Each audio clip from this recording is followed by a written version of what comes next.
See, as a judicial member in a tribunal, one is bound by the statute. Tribunals have been enacted with the intention of reducing pendency. Jai Hind, and welcome you all to our fourth episode of Vidhi Talks. It is an initiative by the Bar Council of Punjab and Haryana. The guest in episode 4 is the one who was the first soldier to become the High Court judge. He had a very rich background of family of lawyers. His grandfather was the first Advocate General of Haryana and father a senior advocate. He requires no introduction, and viewers, you're absolutely right. He is Honorable Mr. Justice Sudhir Mittal. So we welcome you to Vidhi Talks. Thank you.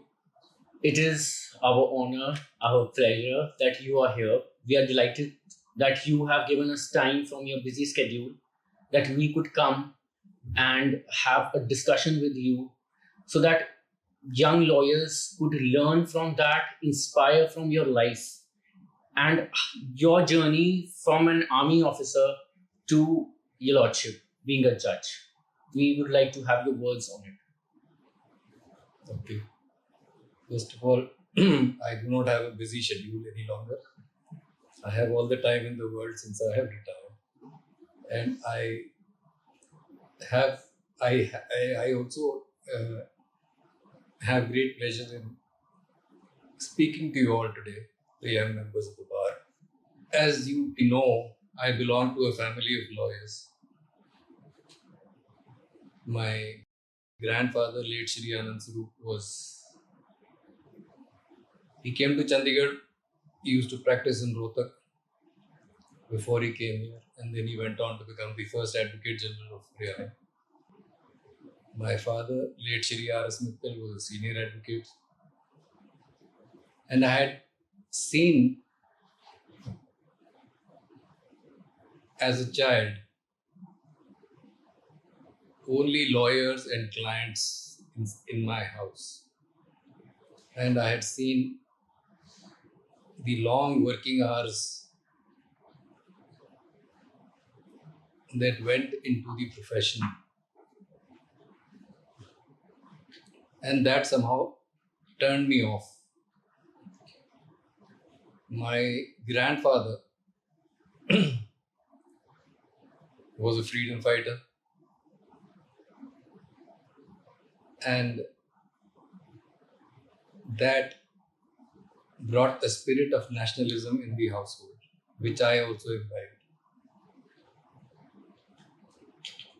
And instead of leaning towards the legal profession, I preferred to join the army. I went through the National Defence Academy and joined and was commissioned into the Corps of Engineers, Bombay Suppers, which comprises of 3 groups: the Bombay group, by seniority one goes, then the Bengal group, the Madras group, and the Bombay group. And I was in the Bombay group, where I served for 11 years plus.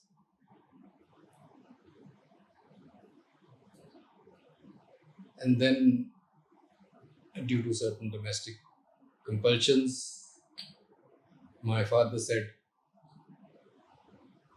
"You come home." So I took premature retirement and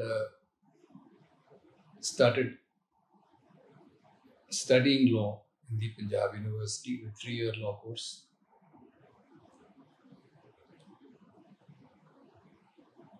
Because law was the natural choice for me after having left one particular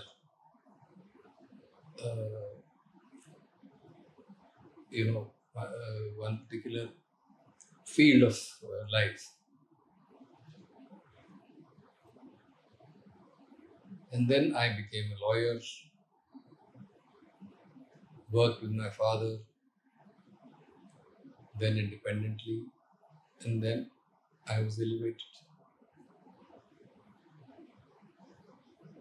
So, one question out of curiosity arises that you being in army, first of all, you having such a rich background, your grandfather being the first attorney advocate general of Haryana, as you told, sir, and then your father was a senior lawyer. You went into army. As you told that your grandfather being a freedom fighter, that inspired. But army life, being on field, and being a lawyer, that's a desk job thing, partially, and then being a judge. Wasn't it a hindrance to you? Not really. It is all a state of mind. So once you decide to do something, you do it. As I said, the fact that long hours used to go into the profession, which was what turned me off from the profession in the first place. But when I came into the profession, I realized that to maintain a level of interest and professionalism, long hours is essential, and it doesn't affect your interest level in the profession as such. In fact, it adds, it gives you more insight and makes you more rich and makes you curious about what more is there to law than just the brief before you. So both these professions, whether we talk about the armed forces or in the legal field, both the professions, what I feel, are the toughest professions. So, sir, that is an armed force being very extreme that side, and legal field being very extreme to this side. So, what basically inspired you, other than, was the inspiration your father and the grandfather again to come into this profession? It was not really a question of inspiration, it was a question of natural choice. So as I said, I left service due to certain compulsions. And when it came to selecting an alternative, Right. law was the natural choice. So, people leave their jobs to practice, to study for the civil services, to crack those exams, but you chose law. How confident you were? Because not everyone becomes, as I said earlier, it is a very tough profession. How confident you were that yes, you will excel, and you have? To start with, one doesn't have a very high confidence level, whatever may be your background.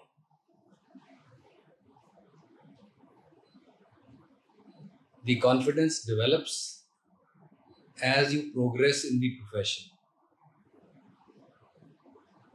and it comes from your performance in court. That is what brings results and inculcates, builds greater confidence.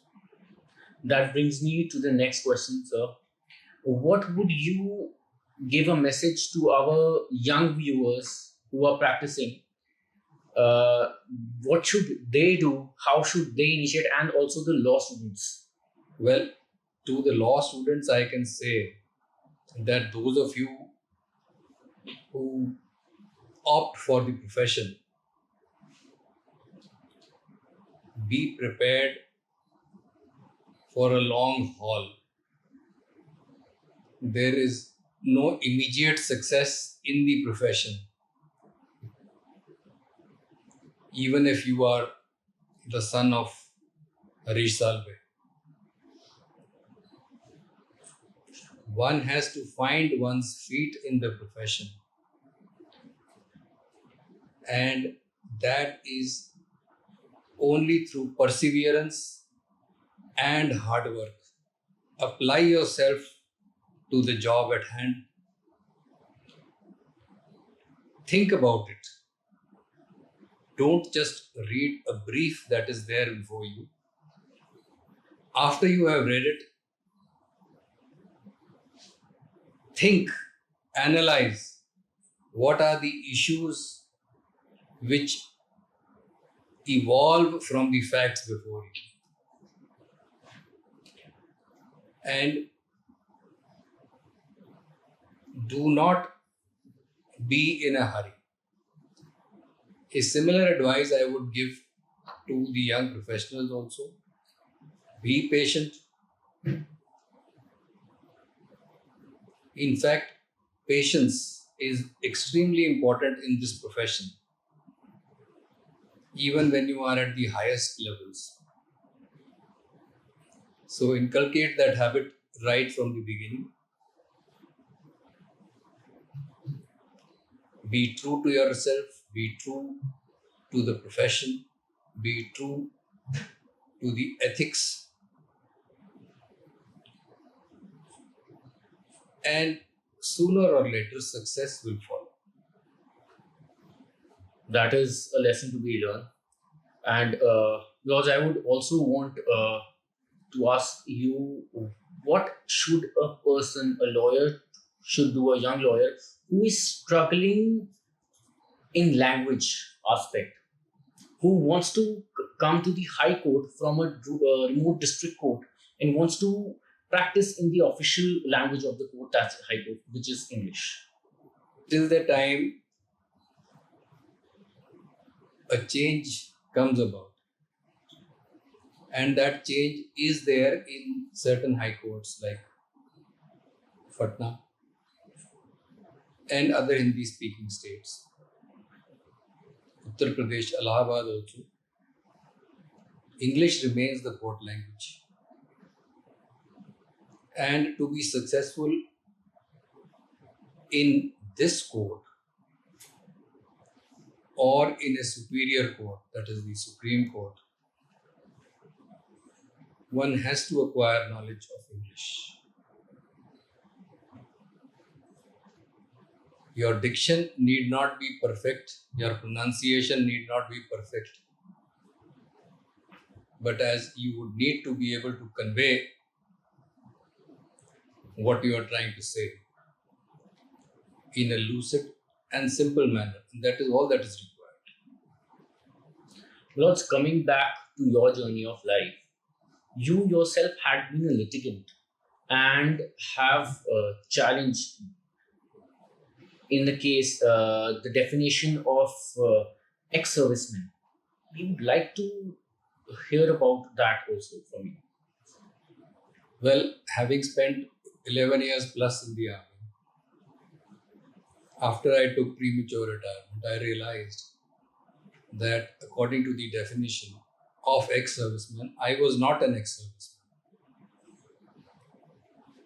And aggrieved with that, I decided to challenge the definition itself, which according to me was arbitrary, irrational.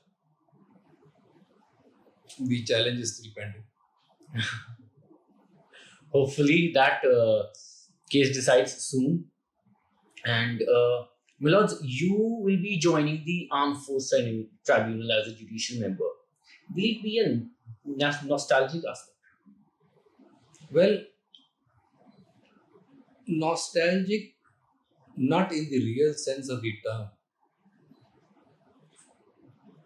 But yes, I would be dealing with cases only of ex-servicemen or servicemen or ex-servicemen of all three services. And it would bring back old memories. Lord's old memory, if we talk about is there any experience you would like to share when you were in the army? How tough it was, the training? Well, the training is always extremely tough, and that is the requirement of the service. Somebody who goes through it successfully becomes an officer or a person below officer rank. There are many who get withdrawn if they are not able. There are many who get withdrawn because they are unable to continue or complete the training. Well, you are a keen mountaineer. Being in army, you participated in 5 events, as per my knowledge, Lords. That is a very different kind of skill which you don't see among the judges. I was initiated into mountaineering while in service as part of the regular curriculum or the training aspects. I had to do a course in mountaineering at the High Altitude Warfare School in Gulmarg, and thereafter I developed a liking for the sport, and one gets the opportunity to indulge oneself in adventure activities and sports activities to a very large extent in services. And therefore I went ahead and did about 5 expeditions subsequently. It is a misnomer, I would say, that people who are in the legal profession are not really fond of adventure activities. In our court, maybe that is true. But I know of people in the Bombay High Court, in the Delhi High Court,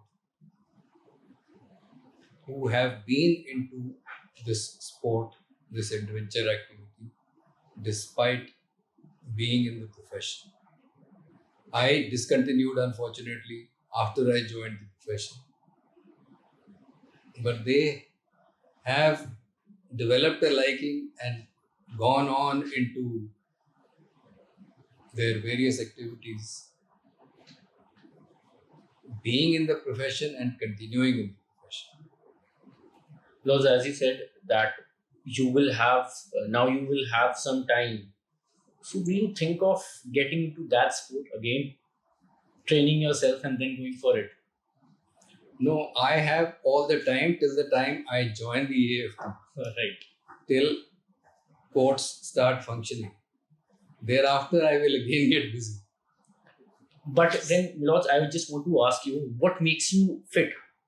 There's a thing that it's you have to hard work. You have to. It's a sitting job, and you are vulnerable to the obesity. What makes you fit?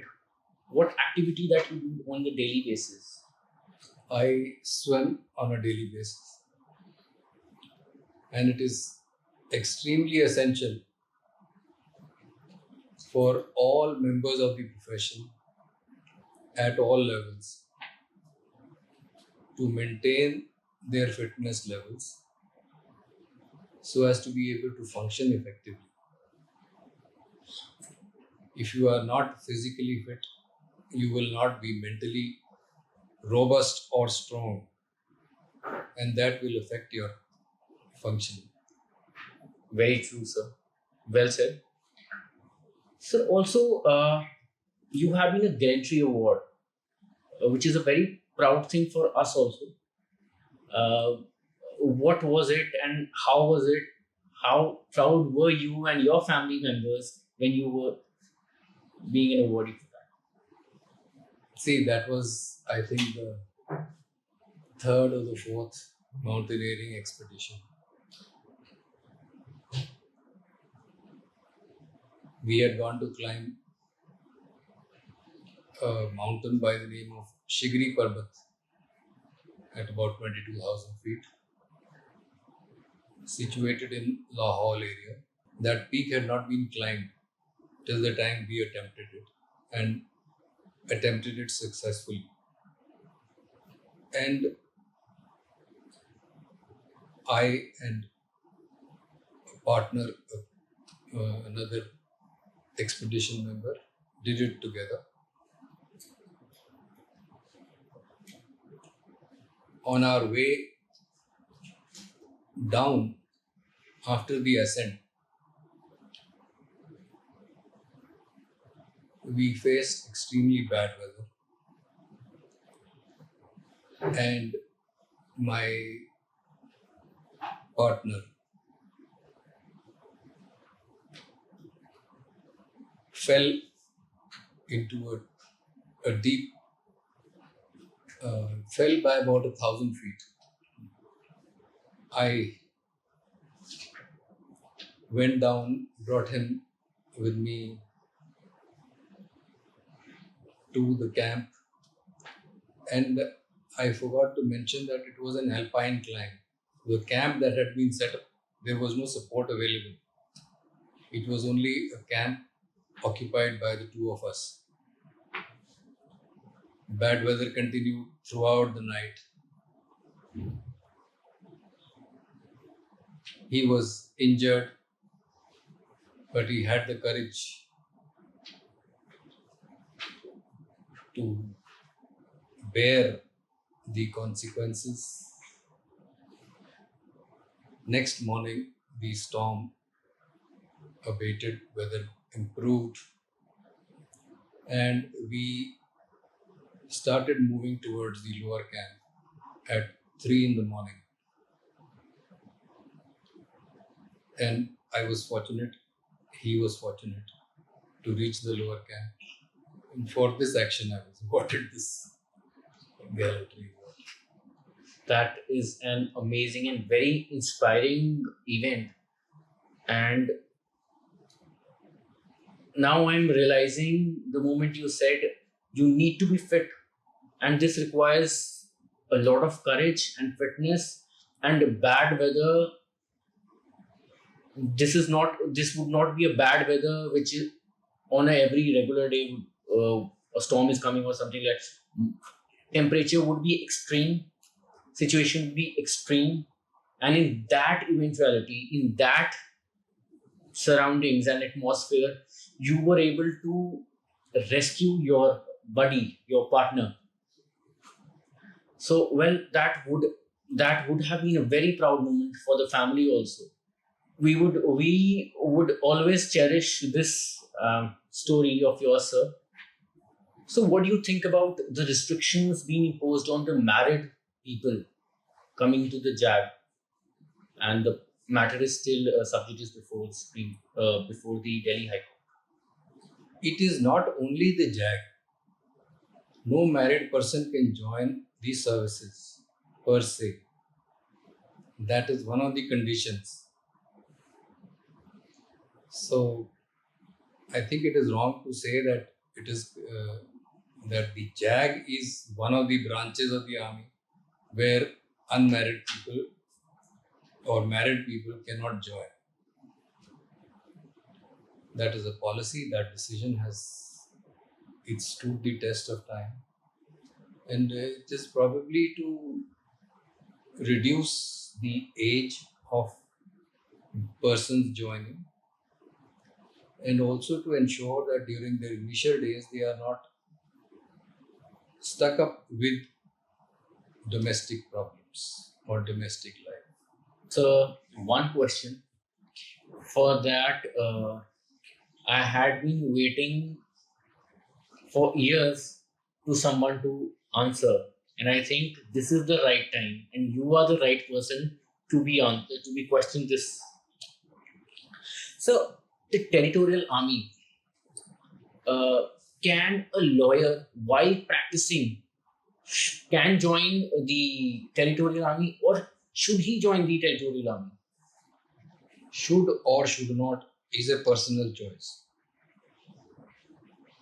But yes, the territorial army is an option available to those who do not want a to join the army or the services as a whole-time profession. If you join the territorial army, you can serve for short periods during the year, and then as a lawyer you can come back. In fact, the person who would be most suited to answer that question is one Major Navdeep Singh. He is a territorial army officer.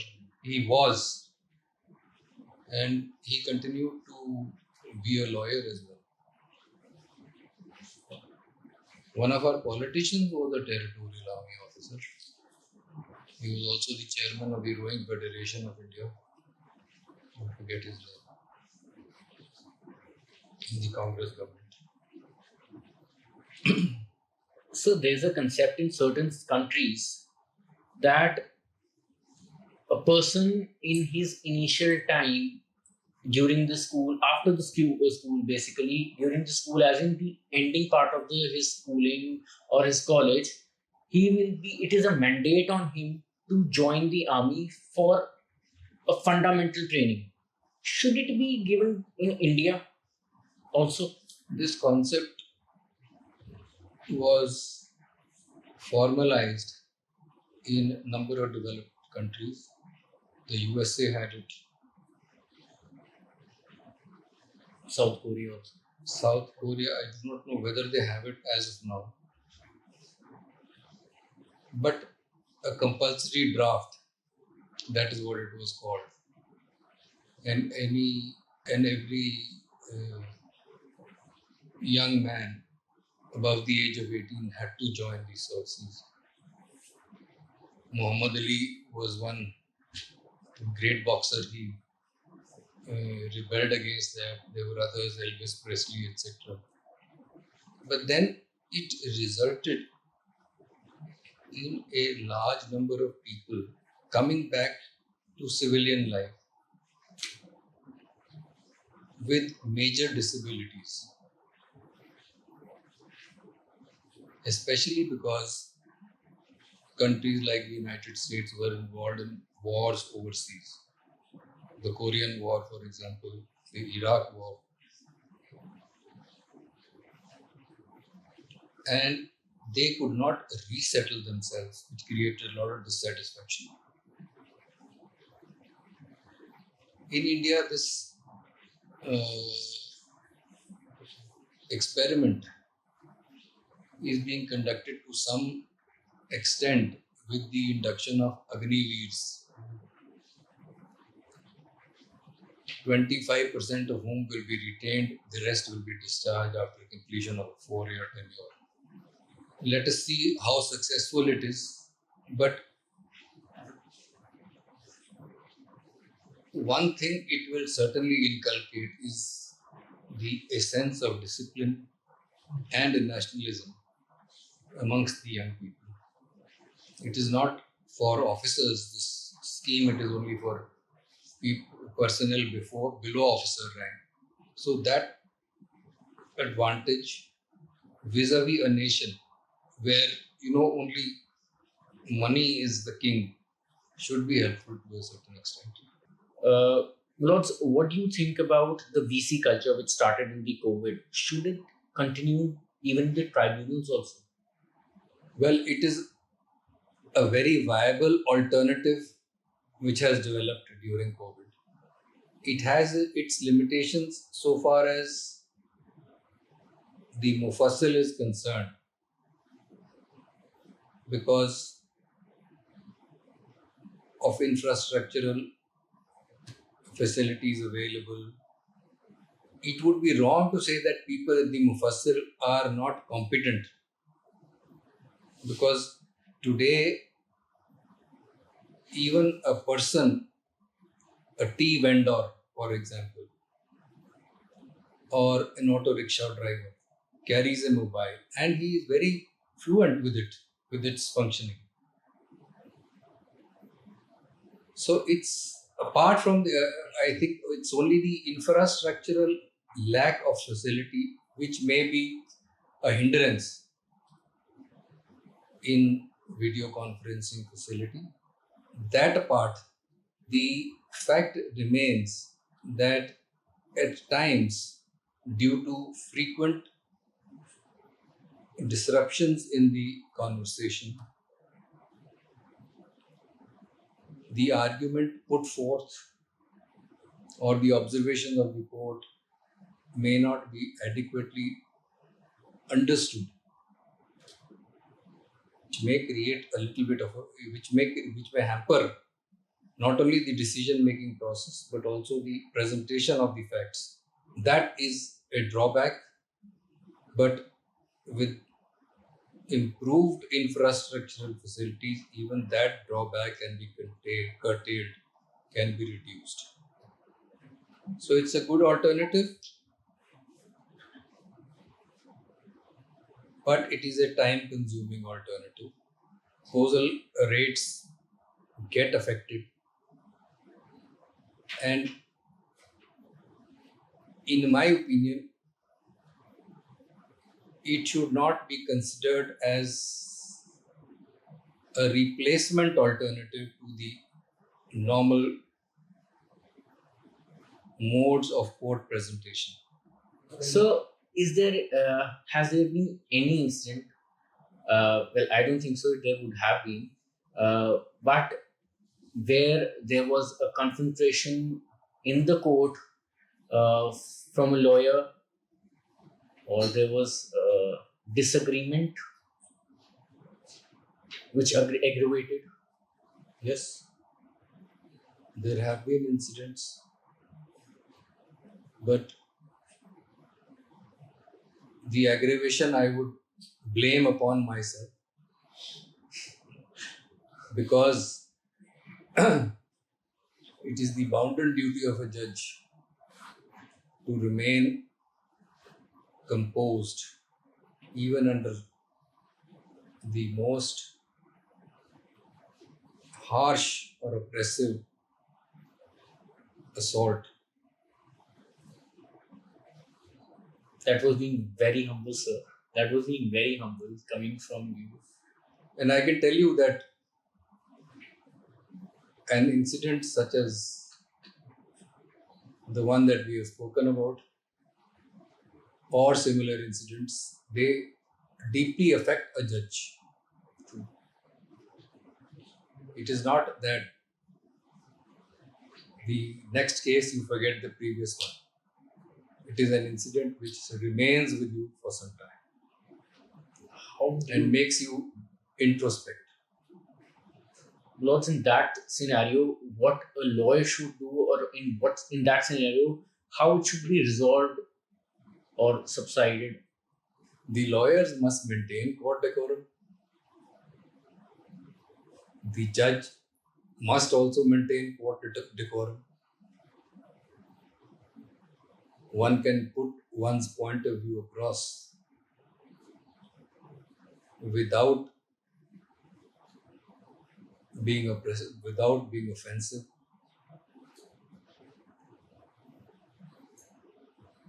That is the art of advocacy and the art of being a good judge. So today, there are two occasions. One, that Indian Succession Act 1956 was passed. And two, a very happy Father's Day to you. Thank you. Are you also a father? No, sir. Yet to get married. So, sir, anything? You are a grandfather also. I am a grandfather. So, anything you want to tell us about being a grandfather? First, being a father, you were having the guidance of your grandfather, your father, and then you were giving guidance to your wards. How it goes? Father normally and naturally guides, brings up his children to the best of one's ability and ensures that they grow up to become good citizens of the country. That being a grandfather is a little different. Yes. Because one has the license to be indulgent, which one doesn't have as a father. So I think being a grandfather is far more fun. Than being a father. Being a father is also extremely rewarding. But being a grandfather becomes more fun because you have no responsibility, really. The greater responsibilities of the parents. So you have the license to indulge, which you probably did not choose as a parent. And the second occasion of the Hindu Succession Act, which was passed, it is a personal law, if we'll say, and which also brings me to Uniform Civil Code, sir. Suggestions are welcome. What would be your stand on the Uniform Civil Code, and what will be the effect of Uniform Civil Code? The Uniform Civil Code has been a matter of discussion ever since I was a student of law. It has now come to the forefront because of political reasons. Personally, I would not like to comment on it on a public platform. Or I would only say that, to my mind, it has more advantages than disadvantages. My lords, these quasi-courts, tribunals, were formed to help with the pendency for the expedition of the matters, so that the cases were classified, that these tribunals or the quasi-courts will be taking these kinds of matters. So for the expedition of the cases. So how far it has helped the judiciary, and what else can be done, and what can you as a judicial member would want in the tribunals, since you're going in the armed force tribunal? So what changes, if yes, you would want to introduce, or what according to you should be done in the tribunals? See, as a judicial member in a tribunal, one is bound by the statute. So one doesn't have the freedom that a high court judge has under Article 226. Yes, tribunals have been enacted with the intention of reducing pendency, so that cases of a particular branch of law or a field of litigation get decided early and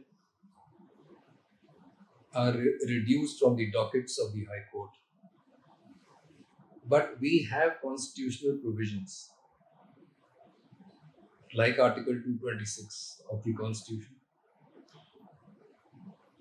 which is overreaching.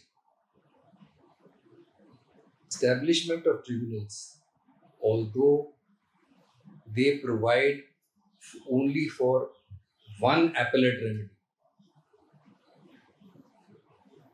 and bar other remedies, has not really worked successfully in reducing the pendency, because Article 226 cannot be curtailed by any legislation. It is one of the basic structures of the Constitution. Even the Parliament cannot curtail its scope. So earlier, cases used to be filed directly in the High Court. Now they come through a tribunal back to the High Court. And if there is a glaring error, it has to be corrected. The High Court cannot close its eyes.